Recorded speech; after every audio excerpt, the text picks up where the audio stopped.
Okay, children, now we are starting with Kingdom Mollusca.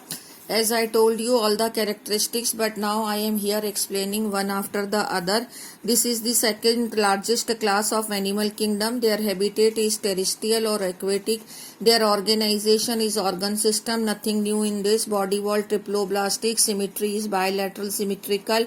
Their body cavity, they are true coelomate animal. Their exoskeleton is of calcium carbonate. Their body is unsegmented and their body parts are head, muscular foot and visceral mass. ये एक animal मैंने बनाया है. Here I have drawn. I am showing it the animals in other book also, in your book also. These are the animal of kingdom mollusca. This is octopus and this is Pila. Okay, but here you look at this animal. This is hump, head and foot. This type of body parts are there.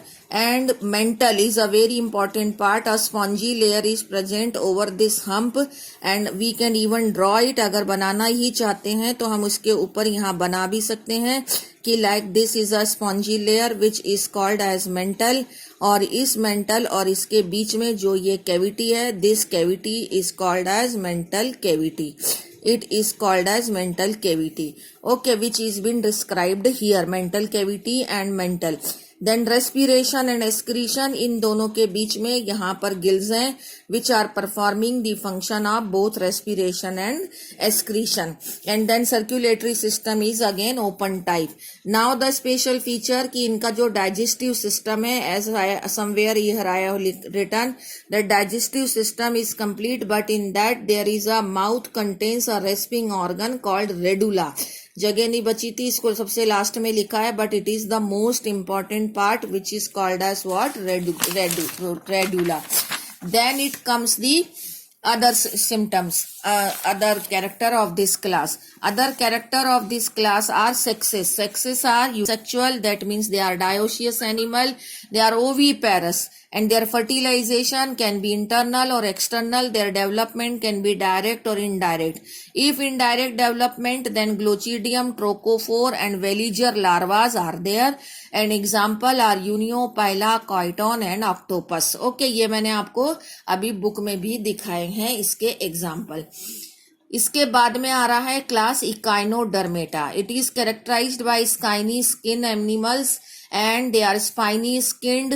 body exoskeleton is of calcium carbonate. के जो ossicles हैं वो exoskeleton में मिलते हैं. marine animals हैं.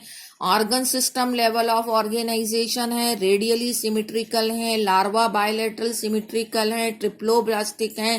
True coelomate है. ये सारे टर्म्स आप समझाने की जरूरत नहीं है. many time they have come. Digestive system, यहाँ पर कंप्लीट डाइजेस्टिव सिस्टम है. अब इसका स्पेशल फीचर आ रहा है जैसे कि water vascular system which helps in the locomotion, transport of food and respiration. Excretory system जो है वो एब्सेंट है लेकिन बॉडी सरफेस से एक्सक्रीशन होता है. सर्कुलेटरी सिस्टम ओपन है. सेक्सेस यहाँ सेपरेट हैं. ये यूनिसेक्सुअल होते हैं. रिप्रोडक्शन सेक्सुअल होता है. फर्टिलाइजेशन एक्सटर्नल है. Development indirect. Free living larva जिसका नाम है बाइपिनेरिया लार्वा. यहाँ थोड़ी सी जगह में आपको मैं वाटर वेस्कुलर सिस्टम समझाना चाहती हूँ. जैसे स्टार फिश इस क्लास का मेंबर है तो ये स्टार फिश की आर्म्स हो गई. अब इसका अगर हम इंटरनल स्ट्रक्चर देखें तो यहाँ पर इसका वाटर कैनाल सिस्टम से इस तरह की रेडिएटिंग कैनाल्स हर एक आर्म्स के अंदर जाती हैं. These are the radiating canals which are helping in the transport of food and water, oxygen and helps in locomotion. अब लोकोमोशन में कैसे हेल्प करती हैं? अगर एक रेडिएटिंग कैनाल को मैं ड्रॉ करूं डिटेल के अंदर तो वो इस तरीके से होती है. बोथ द साइड उसमें इस तरह के फ्लास्क लाइक स्ट्रक्चर्स होते हैं. These flask-like structures are called as tube feet.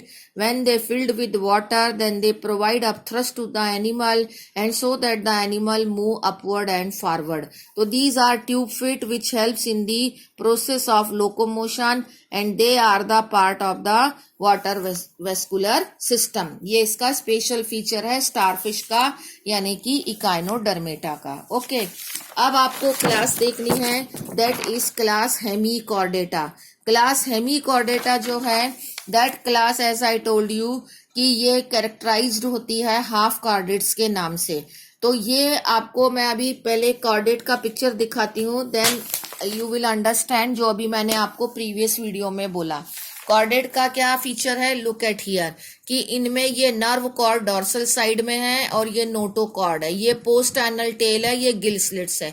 This is given on page number 55 in your book. Out of this these gill slits are present in the hemichordata but not the notochord.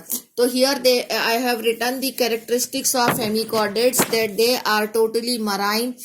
Their body is worm-like, organ system organization, bilateral symmetrical, triploblastic, coelomate. यहाँ तक कोई नया character नहीं है, it is as usual. Their body is divided into proboscis, collar and the trunk. ऐसे यहाँ picture में आप देखिए, this is its proboscis, ये इसका कॉलर है और ये पूरा इसका बॉडी का ट्रंक।